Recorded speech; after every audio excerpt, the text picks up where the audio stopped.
Good night. പതിവില്ലാത്ത കാര്യങ്ങളൊക്കെയാണല്ലോ സംഭവിക്കുന്നത്. എന്നെ വല്ലാതെ മിസ് ചെയ്യുന്നുണ്ടാവും.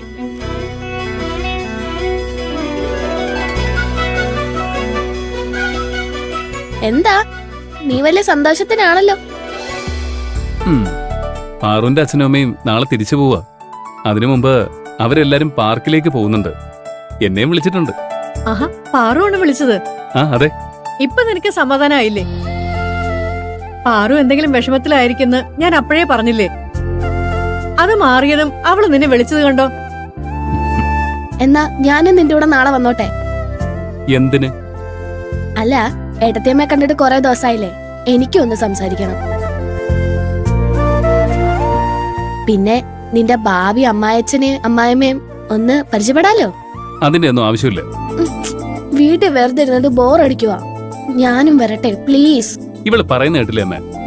അവര് ജോഡിയായിട്ട് പോകുമ്പോ നീ എന്തിനാ ഇടയിൽ കയറി ബുദ്ധിമുട്ടിക്കുന്നത്?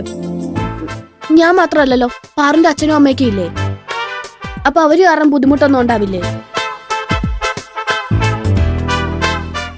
അവരെ എന്തെങ്കിലുമൊക്കെ പറഞ്ഞ് ഇംപ്രസ് ചെയ്യാനാ ഇവൻ നോക്കുന്നത്. അല്ലെങ്കിൽ തന്നെ ഇന്നലെ നീ കുറെ പഠിക്കാനുണ്ടെന്ന് പറഞ്ഞ് ബഹളം വെച്ചതല്ലേ? ഇപ്പൊ ഒന്നും പഠിക്കാനില്ലേ? അങ്ങനെ ചോദിക്കമ്മേ. നീ പോയിരുന്നു പഠിക്ക.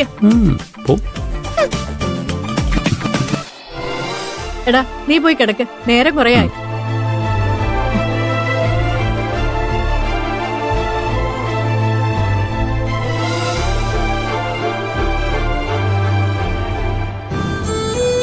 കുറച്ചു നാളുകൾക്കുള്ളിൽ നിങ്ങൾ എൻ്റെ കുടുംബത്തിലെ അംഗങ്ങളെ പോലെയായി. നിങ്ങളോട് എല്ലാ സത്യങ്ങളും പറയണമെന്ന് എനിക്കുണ്ട്. പക്ഷെ എനിക്ക് ഇത്രയും വലിയൊരു ചതി നടന്നെന്നറിഞ്ഞ നിങ്ങൾ തകർന്നു പോകുന്ന എനിക്കറിയാം. ഞാൻ കാരണം ഇനി ആരും ബുദ്ധിമുട്ടരുത്.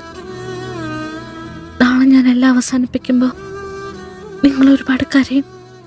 അതിന് ഞാനിപ്പോഴും മാപ്പ് ചോദിക്കും.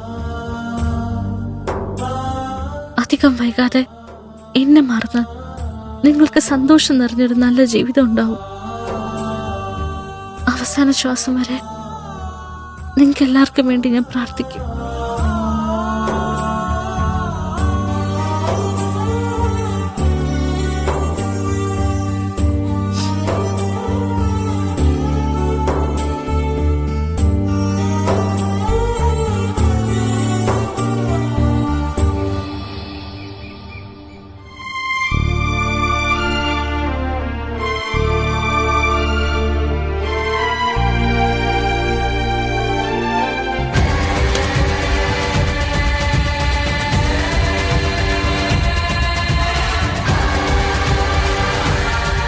നീ നിന്റെ അച്ഛനോട് പ്രിയനെ പറ്റിയുള്ള കാര്യങ്ങളെല്ലാം പറഞ്ഞോ?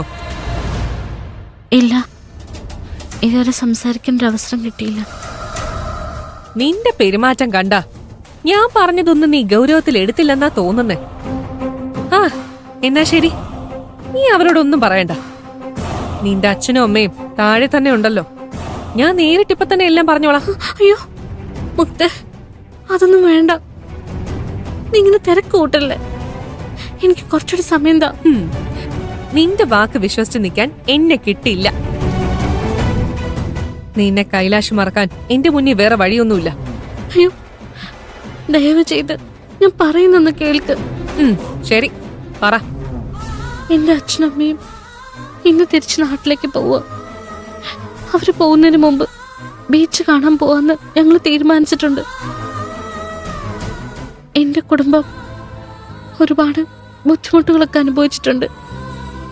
ബീച്ചിൽ ഞങ്ങള് മനസമാധാനത്തോടെ കുറച്ചു നേരം ഒന്ന് സന്തോഷിച്ചോട്ടെ. എല്ലാം കഴിഞ്ഞു പോകുന്നതിന് മുമ്പ് ഞാൻ അച്ഛനോടും അമ്മയോടും പ്രിയൻചേട്ടന്റെ കാര്യം തുറന്നു പറഞ്ഞോളാം. ഞാൻ എങ്ങനെയാ നിന്നെ വിശ്വസിക്കുക? നിന്റെ അച്ഛനെയും അമ്മയും നൈസായിട്ട് നാട്ടിലേക്ക് പറഞ്ഞയച്ചതിന് ശേഷം എന്റെ അടുത്ത് വന്നിട്ട് അവരോട് എല്ലാം തുറന്നു പറഞ്ഞു എന്ന് നിനക്ക് നുണ പറഞ്ഞ പോരെ? ഇല്ല മുക്ത, ഞാൻ ഒരിക്കലും ചതിക്കില്ല. അങ്ങനെ നീ നിന്റെ അച്ഛനെയും അമ്മയും ഒന്നും അറിയിക്കാതെ നാട്ടിലേക്ക് പറഞ്ഞു വിട്ടാ ഞാനൊന്നും അറിയില്ലാന്ന് കരുതരുത്. അങ്ങനെ എന്നെ നീ ചതിക്കാൻ ശ്രമിച്ച വാർഡനെയും പ്രിയനെയും കൂട്ടി നീ നിന്റെ നാട്ടിലേക്ക് പോയതുപോലെ ഞാനും നിന്റെ നാട്ടിലേക്ക് പോകും.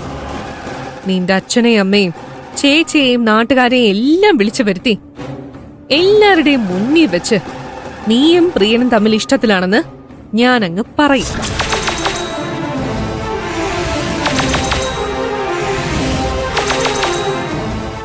ഞാൻ പോകുന്നത് ഒറ്റയ്ക്കായിരിക്കില്ല. പ്രിയന്റെ അമ്മയും ഞാൻ കൂടെ കൊണ്ടുപോകും. നാട്ടിൽ ചെന്നിട്ട് നിന്റെയും പ്രിയന്റെയും കല്യാണം തീരുമാനിച്ചിട്ടേ ഞങ്ങൾ തിരിച്ചു പോരും. എനിക്ക് വെറുതെ അത്ര ദൂരം യാത്ര ചെയ്യാൻ ഒരു താല്പര്യവും ഇല്ല. അതുകൊണ്ടാണ് നിനക്ക് ഇവിടെ വെച്ച എല്ലാ സത്യവും തുറന്നു പറയാനുള്ള അവസരം ഞാൻ തരുന്നത്. ഇനി നിനക്ക് ഇങ്ങനൊരു അവസരം ഞാൻ തരില്ല. കാര്യങ്ങളെല്ലാം ഞാൻ തന്നെ കൈകാര്യം ചെയ്യും. വേണ്ട, നീ എന്റെ നാട്ടിലേക്ക് പോണ്ട. എന്നെ ദയവ് ഇതൊന്ന് വിശ്വസിക്കണം. ഇന്നത്തോടെ എല്ലാ പ്രശ്നങ്ങളും അവസാനിക്കും. അതിന് വേണ്ടതെല്ലാം ഞാൻ ചെയ്തോളാം. പാറു,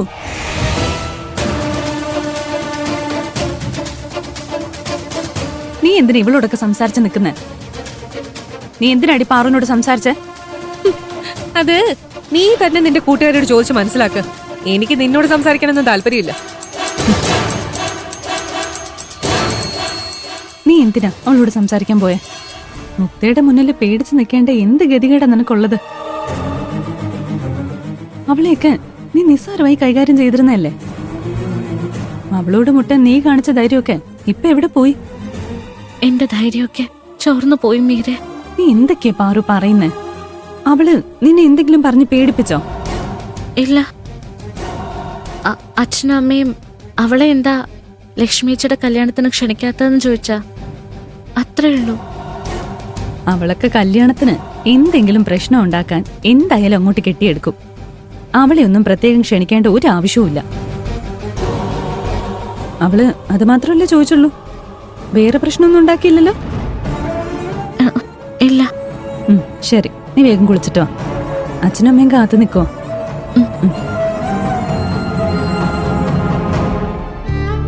ഈശ്വര കാത്തോളണേ.